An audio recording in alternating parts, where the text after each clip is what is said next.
Coming at you again here with another review, this time talking about some Marvel Cinematic Universe stuff. Marvel special presentation, Werewolf by Night. This is the We Trine channel. I'm Michael. Of the right. So is that what all of these are going to be called? Marvel special presentation. All of what going to be called? The little movies that they're doing. So like Werewolf by Night. Then we have the Guardians of the Galaxy. There's a rumored Silver Surfer um, in the pipeline. So like there's like all these little specials. Is that like the label that they're going with? Kind of like when ABC used to do the Wild World of Sports, and they would have like competitive disc golf, I whatever. mean, I don't work for Marvel, so I don't. Maybe I don't know. I I don't know know. as much as you. You No, know I more think than me I was because about to you say. talk about the Silver Surfacing. I don't know. Yeah, I was about to say. I Possibly. don't know. I don't know. But continue. I thought I would ask because I wasn't sure. I mean, I did my spiel. That's it. Okay. So we're gonna do a review of Werewolf by Night. I'm going through some of my Marvel cards Are you just going to because repeat what I just said? no, shut up. Okay. So we're gonna do the review of Werewolf by Night, but I was going through some of my Marvel cards because the thing that I thought was very interesting was that here's did you know about any of these characters before this came out? Yeah, Bloodstone. So you knew about Elsa Bloodstone because you play Strike Force. I think that's the game, right? Marvel Ultimate Alliance 3. Marvel Ultimate Alliance 3. Okay. Mhm. So what did you when you saw the announcement trailer? What did you think about this? Like, what was your My excitement thought level, was, oh, this is expectations? this is interesting. It looks different. It's Hmm. cool. It's a little spooky. I don't do spooky stuff, but it's Marvel, so I can. Whoa! Marvel You do can do spooky. spooky stuff. You do spooky. You don't do horror. So there's a delineation because you've seen a Nightmare Before Christmas, right? That's spooky. You do I guess Stranger so. Things. That's spooky. You don't do horror. You don't do blood and guts, and you don't do horror, and you do thriller. So there's a so that's why I guess I want to make sure that people understand this was something that even you who doesn't do horror was Hmm. interested in. Yeah, but I might have misspoke because when I saw it, I thought horror elements. Okay, okay, When I saw the trailer, I was like, oh, this seems like it could be horror. But hmm, Marvel's doing it, so I know they're not going to go too crazy. okay. So it would be fine for me. That's what I thought.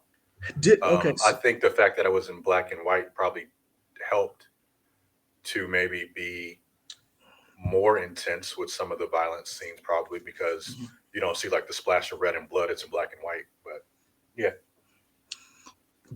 So we're going to get into spoilers later, but I guess I'm trying to get a sense of and go into how you felt about it because these are very lesser known characters, and I think you are like most people who did not read the comics. Your only introduction to these characters were through another property. hmm, So seeing these, you had no preconceived notions of how these characters should act, who they are, and overall, what did you think? Did you like it? Would you like to see this these I characters would again? I would love to see more of this world. Hmm. Um, it took me a while to realize who was playing Elsa Bloodstone, Laura Donnelly. Hmm. She's in the show The Nevers on HBO, which was I really enjoyed, but I don't know if they're ever going to continue because that was a Joss Whedon thing, and I don't know what's going on with that. I thought he Um, stepped away, that's and what I it. heard, but they haven't shown part two of season one yet. I heard Ugh. it was filmed. It's just they haven't shown it. But anyway, Hold on, you said it's on HBO Max. it's HBO. Yeah, Oh yeah, they go write that shit off. Nah, you ain't never gonna see that. That's about to yeah. be back. That's about to be Batgirl. Um, but yeah, I enjoyed her character. I enjoyed. I think they did a good job in using the black and white medium. Like I said, I think that allowed them to maybe be even more graphic because you're not seeing the blood. It's you can actually see the color. Okay. Um. So when did you watch? Did you watch it when it first come out, or did it take you a little while? When it came out on a Friday, right? I probably saw it either that Friday or I Saturday. think it dropped on a Thursday. Okay, I saw it like maybe I'm a day not or two sure. after. Okay. Um.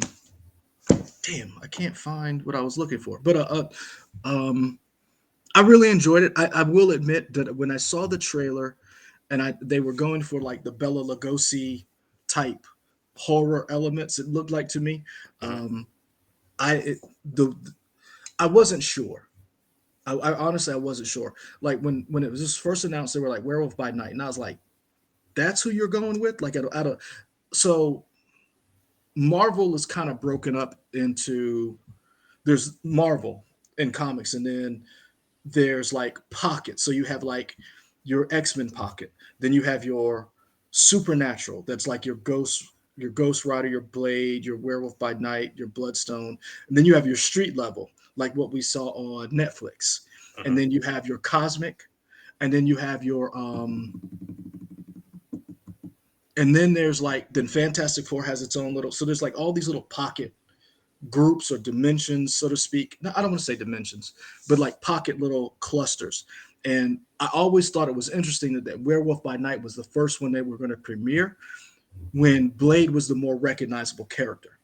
And then as I saw what was going on, I was like, oh, they're using these as like springboards for these lesser known characters so they don't have to do a whole Guardians of the Galaxy trilogy Hmm. to get you to know who these characters are. And I thought that was very interesting, and I want to see them do this more with some of their characters, some of their second tier characters that maybe people don't know about who didn't play Marvel Ultimate Alliance 3, you know, or When any of the you Marvel. saw it, yeah. So were there anybody in the show that stood out to you like, oh, I enjoyed this performance. I thought this was good, or you're like, oh, this was Everybody. terrible. That was I thought everybody's performance.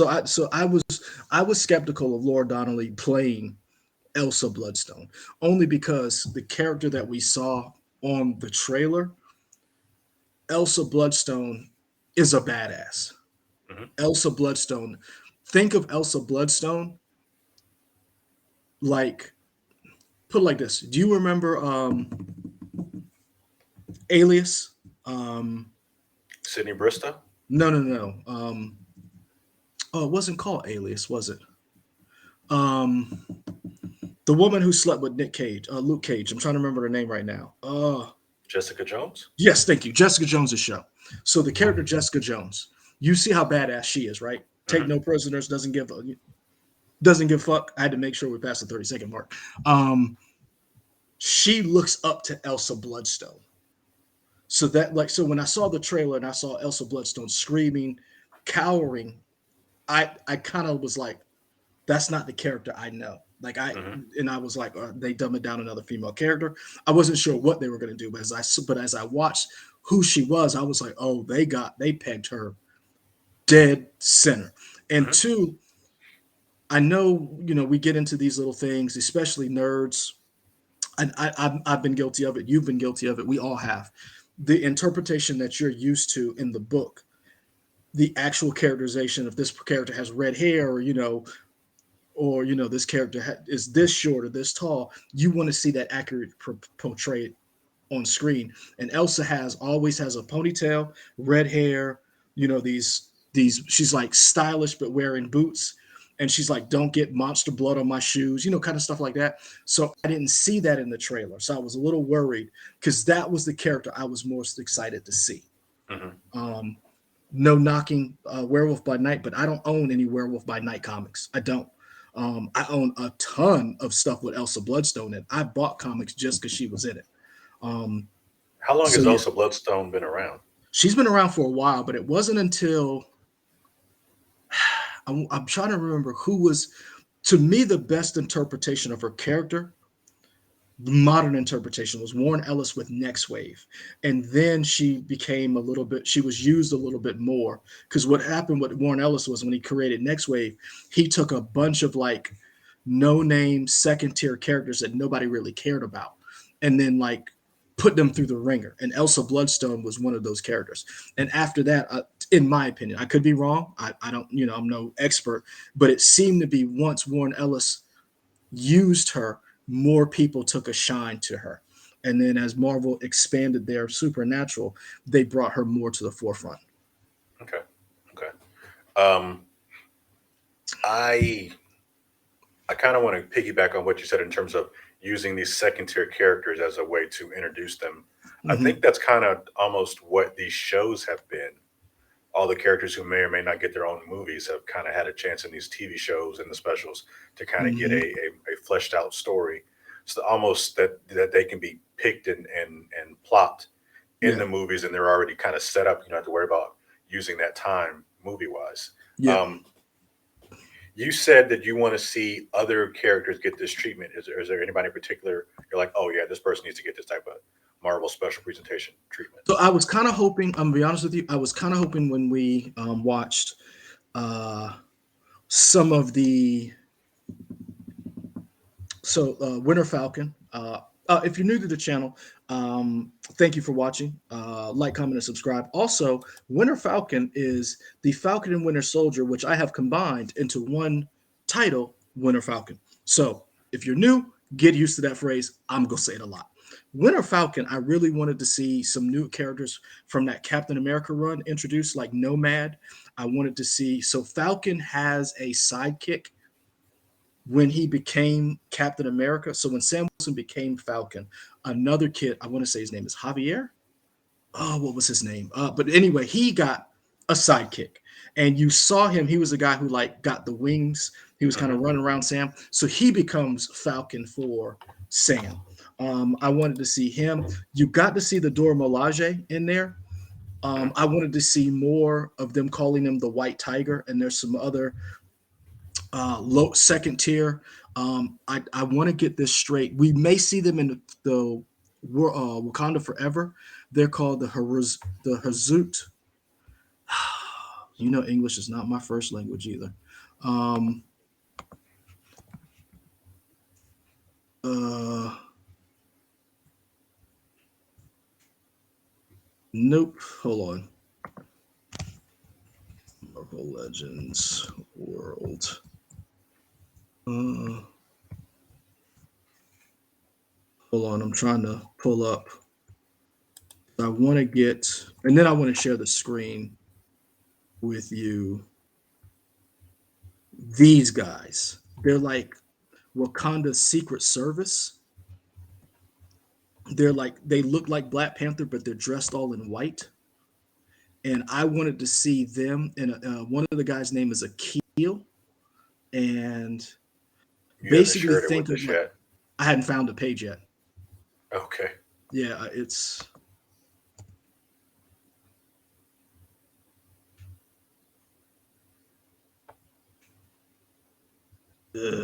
I'll find it. But anyway, I wanted to see some of those characters, and I like the fact that they introduced Kate Bishop. That's the kind of stuff I wanted to see. Kate Bishop and as Hawkeye, bringing Yelena Belova, some of those characters who may not have made it to the big screen, Hmm. take this opportunity to use the Disney Plus to introduce them. That's why I didn't like Black Widow. You basically use Scarlett Johansson's entire movie to introduce Yelena when you could have done that with a Disney Plus show and let Scarlett Johansson have her time to shine after you dissed her for 10 years. Hmm. You know, I mean, you gave Captain Marvel a movie before you gave Black Widow a movie. To me, that was a disservice. So that's what I wanted to see more of. Um, Okay. Anything about the show didn't work for you, or anything about the special didn't work for you? no, everything was good. So we'll get into spoilers in a minute. My only problem was we'll get into spoilers. I mean, I yeah, have we can get into spoilers now. That's okay. fine. So go ahead and put do your thing.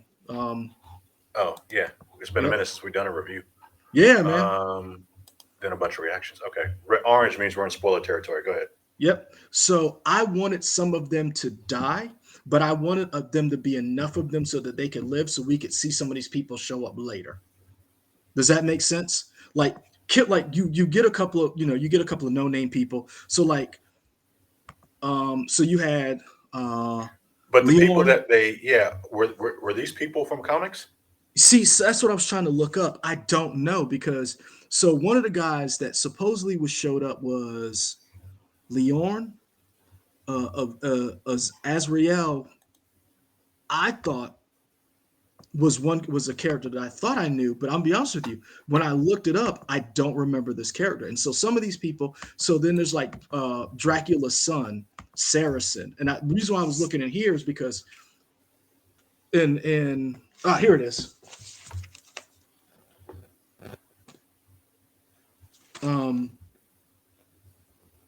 so like a lot of times you have like so like with these Marvel cards, right? You have a lot of different like you have your big names. So like Mysterio, Rhino, Baron Strucker, you know who that is, right? Hmm. Fing Fang Foom.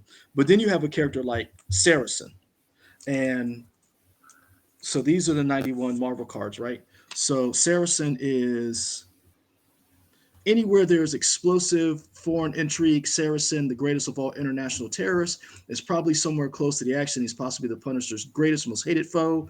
Definitely one of the most evil human beings in the world, changing alliances. Like, yeah, he sounds like he's one of the Punisher's biggest foes or whatever, but that's like in the 90s. Like, I felt like you could have had some more people in there that Hmm. were maybe a little bit more recognizable and use this opportunity to springboard them into like later on into other series. Like, oh, I saw that dude in this.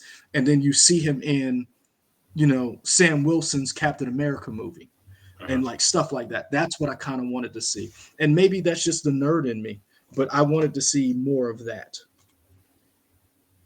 And that's honestly my only problem with this whole show, this whole little movie. But I really thought that it was really well done. I thought the Easter egg of the Werewolf by Night being a hunter, or not even an Easter egg. I thought the Werewolf by Night being a hunter and not being the main monster that you hunted.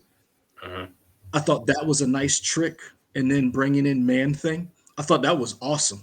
Now it was that spoiled for you? What? That Man Thing was the actual beast that they were hunting.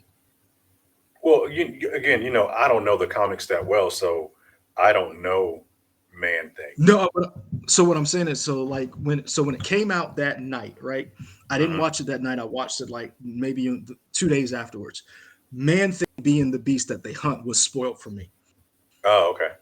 So like and I don't know if it was a spoiler because it wasn't to me. It wasn't in the trailer, but to me it seemed as if Werewolf by Night was going to be the hunted monster, the way that they made it seem.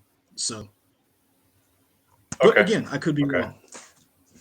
So, Yeah. is there anything that For you go ahead? No, I enjoyed it all. I think they did a good job of setting up the idea and the premise, and this idea that they have this annual or however long this ritualistic night or ritualistic hunt that they do to Pass give on the the Bloodstone. pass on the bloodstone. I Mhm. kind of wish maybe we had gotten more info on like how the bloodstone work. I guess we got the basics, but maybe if they had given us a little bit more info about it and Mhm. why it's so important. But again, they did it in an hour and like 7 hour 10 minutes. So for what we got, I thought it was great. I really did. Yeah, I thought it was really well done. I shout out to Michael Guccino, who was Yeah, the yeah. director for this. Like again personally, I was enamored with him because I always know him as a he scores movies. He's a movie soundtrack genius. Hmm. He's been most recently in the news or in the nerd world for scoring the Batman, and that score just being top. I mean, maybe one of the best scores of the year. One of the best soundtracks of the year, and just the highs and lows to that. So to see him helm this, and also to see people do more than one thing, because like we always see, you talk about this a lot. You see someone do this one thing, and then they do something else, and you're like, hey, that was cool that that person got to do that. Hmm. I thought that was pretty cool. I really hope to see more people who are like maybe a showrunner get to direct, or maybe who was an actor who gets to direct, and stuff like that. But to see someone who does movie soundtracks or to score movies to be able to direct, and then it seems like it's not a big deal, but this was Marvel's first special presentation on the Disney Plus. So it is a big deal. Like this comes out before Guardians of the Galaxy. So Yeah, I think it set the tone for what we can expect. We talked about the fact that it does like I don't know what the word is, but it's so tight and well done mhm. that it kind of gives you like, oh, we kind of get not necessarily a formula or maybe a template of what these special presentations are going to be. So that gets me hyped because I think with all the TV shows, and we've kind of talked about this when Marvel Studios first started doing the thing with Iron Man, it was like an event that we were getting these movies. Um, now there's so much Marvel content out there, it kind of loses some of the specialness, at least for me, because there's so much content that we're getting. And I think these special presentations are kind of re-hyping me up again for getting more of this special content. Do you? So let me ask you this, because this is something I've noticed that's been traveling through the interwebs. Do you think it's so much, or do you think because the pandemic things didn't come out when they were supposed to, so it seems like a lot because they were been all been sandwiched in a very short period of time in order to get from point A to point B through this phase? I Because don't. Sorry, go ahead. like we talked about the fact that Winter Falcon was the first Marvel property released on Disney Plus. Hmm. We know that that wasn't supposed to be the first one. Hmm. It was supposed to be one of the other ones. So, and then we know Black Widow was supposed to premiere not last year, but the year before. Hmm. But the Batman was supposed to come out last year. So it seems like a lot at once. But is it because, you know what? Did Black Widow come out this year or last year? Last year. Last year. Okay, just making sure. Yeah. Because Shang-Chi came out last year, right? Hmm. Yeah. So if you think about it, what is it really a lot, or was it because they've had to smush everything and get it in under the wire so they can keep and get to these phases so that this storyline can be this continuous story can be told? I think it's still a lot because if you look at their plans going forward in this post-pandemic world, you're still getting shows and movies throughout 2025. I think there's Mm-hmm. probably still at least 12 different projects that we know of.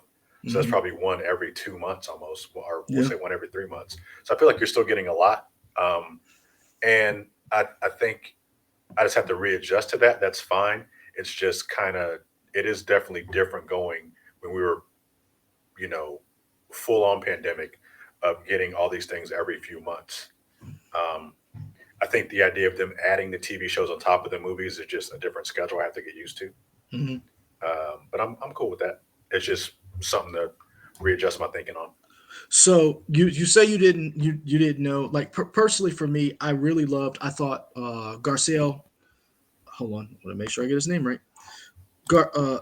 Gael Garcia Bernal. I thought he was very good as Jack Russell.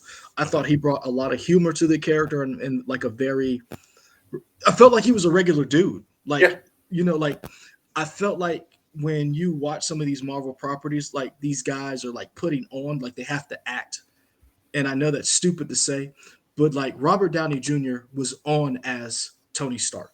He was on. Chris Hemsworth is on as Thor. Like you can tell he's acting, he's playing this huge larger than life character. hmm, Jack Russell just seemed like a dude who's a vampire and just trying to make his way through life. or And a dude who's a werewolf. yeah, I said vampire. You're correct. Thank you. Yeah. Like he's just a dude who's a werewolf who just Hmm. like once a month fucking turns into a wolf. And you're just like, he's just doing the best he can with what he got. And so like that whole conversation between him and Man Thing was hilarious to me. And he was like, I've been getting you out of this. You like, I told you, like that back and forth banter was really good. I thought that That was was excellent. a good surprise for me in the fact that when they were hunting the person, like, oh, man, thing is cool. Yeah. He's also a guy who had an experiment done to him or whatever. AKA And Ted. yeah, Ted, I like that. That was a nice twist for me. And I like the fact that Elsa Bloodstone, as much as she is a badass, she's also level headed and calm and thinking. She's like, let's find out, what is this really a monster that needs to be killed, or is this Mhm. somebody who has a conscience, has a soul, or whatever, and can think for itself? It's like, okay, yeah, I'll team up with you to fight these other people. I don't care. One of the things that I thought was really well done is they did transfer the hatred or the family drama that Elsa has with her dad, Ulysses, her dad. Yeah, there we go. I'm just gonna say her dad, and her stepmom. I think some of the movies and shows do a better job when they paint these heroes not as larger than life, but as family units. Hmm. So, like, you see Elsa coming back home, and she's like, "I just want the Bloodstone. Like, I just don't want you. I don't want you people to have it." And then her, stepmom is like, "Oh, you were a disappointment," and you're like, that's no, people can relate to that. Like Hmm. you can relate to your a step parent being fill in the blank with whatever you want to use, whatever derogatory adjective you want to use. Sure. And the fact that, a parent and a child has a very contentious relationship to where you don't even resolve it and it takes death for you to come home. I thought that was really well done. And just the banter between Elsa talking to Jack and her not understanding or kind of understanding, like, not all monsters are bad. And she Hmm. kind of seemed to get that, but that is directly from the comics. This idea that Elsa is this, badass. I don't want to say Gucci wearing, but kind of fashionista. Walks around with hatchets and double, these broadswords and can like the running joke is that Elsa's dad put her. She killed a demon at 6 months, like put her Okay. like in a playpen, like threw her, and like she's been killing demons at 6 months. Like at 3 years old, there's like this montage, and she talks about that, and that's why she hates her dad, and she hates monsters too. But she realizes that the monster population has to be controlled. There are good monsters, bad monsters, that kind of thing. That's Hmm. directly from the comics, and I thought they did a very good job with that, and her interactions with Jack. I really enjoyed this. I can't like it's funny that we're talking about this almost for 30 minutes and it's only an hour and we really liked it. And I would Hmm. love to see Marvel do more of this with again some of their second tier characters. Yeah, I mean, there's not much really to add. No. Um, Give us Blade, you cowards. I mean, I think they're trying. I think they are. They just They're trying. They want to get it right. they hit some stumbling blocks. Yeah, clearly there's a we finally might see a slight dent in the armor of the MCU. I don't know. Hey man, Um, they in Feige we trust, but I know it's cynical to say they have to make a misstep somewhere. And it's just it's one of those things where you're like, where is it? Because like you love Fast and Furious, but you were not happy with the last one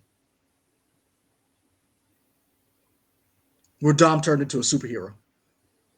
I mean, Dom's been a superhero since he like two. Since he saved Letty.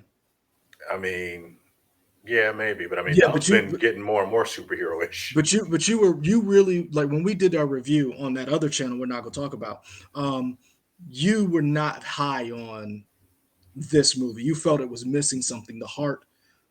You felt like there Probably was Paul something Walker. missing. Yeah, Yeah. and so, and that's why I bring up Fast and Furious because it's pretty much the only franchise that can kind of that's been up there with the MCU. I feel like there's a fall coming, and I'm trying to brace for it, but it hasn't happened yet. So it's like, Well, I what? mean, I think it depends on who you ask, right? Because some people would say the fall is happening now. Okay, People since Endgame, people have been, and I guess it's their Marvel has had so much success. Like, I think it's fair to say Phase Four has not gone as smoothly as people would want in terms of the direction. Like people who know the comics, like you know where they're going, but yeah, it has not been signposted as well in Phase Four compared to Phases One through Three. I think also because you knew who the villain was. Like you knew who the villain was after what? Five After movies, I like mean, five yeah, or like six movies. Yeah. yeah, like you knew Thanos was coming eventually. You knew when you first got an Infinity Gem, you knew what was coming. Hmm. And you so let's be honest. When did we first see an Infinity Gem? We saw it at what? Captain. Well, Captain uh, America. well, no, that was a cosmic cube. We didn't know that was an Infinity Gem yet. But I will say this: a lot of nerds and a lot of nerd sites were speculating the cosmic cube was an Infinity Gem. Okay. So a lot of people were speculating that we were going to that they were building to something because if you remember in Thor, the Dark World, we saw the gauntlet and we saw Thanos in um, Avengers, Hmm. and we saw the staff turn from the cosmic cube into a gem. So it was kind of like one of those things where the foreshadowing, the nerd gods, those people in the know had kind of facilitated and honestly made it easy for the MCU to be born because they had already known who the purple. Because I remember articles from Polygon from IGN literally titled "Who is the purple guy?" Hmm. Like I remember being and being in the theater and somebody looking over when Thanos said, "I'll do it myself," and Thanos showed up and they were like, "Who is that?" And I feel like the nerds literally made it possible for this story to be told. They made it easier, palpable. And I think part of the problem is now the nerds have been emboldened. We have been given so much that now we're fractured, that we're like, we want this, we want that. Well, we got that, we want this. And so as Marvel is trying to tell the story, everybody now is an expert. Hmm. And so the Easter eggs that were there are sending everybody in a frenzy. And it's hard to tell this story because you're right, it is a little fractured, but it is, they know what they're doing. We just don't know. And I think we got a little more clarity, and I think we will get a little bit more clarity after World of Wakanda and with Ant-Man. Hmm. I think those two movies will probably solidify where this phase is going as far as what are you Well, building towards. Wakanda is the end of the phase. That's why I said Wakanda. There's one post credit scene, and then and then we hit Quantum Mania. Hmm. I think those two will line up very well and give fans a little bit more. Feige's got us. He's Hmm. putting his arms around us. We're gonna be okay. Okay. If you want to be okay, like, comment, subscribe, so Leroy can put his arms around you and drink. I got you. Um, I he got you, baby. he got you. Well, Please don't sue us if you were offended by that, but that's nah. okay. Remember when Dave Chappelle was Rick James and he was like, Hmm. "That's me. That's me." Fantastic. That's who you want to be. Be sure to follow us at YouTube. No, follow us at We Trying on YouTube and Facebook. Almost spit. But you can follow us at YouTube too. That's fine. Yeah. Also follow us We Trying Y'all at Twitter, Instagram, and Twitch. We will be back with more reviews. We got other stuff to get to. Yeah. We'll get them up later. Peace.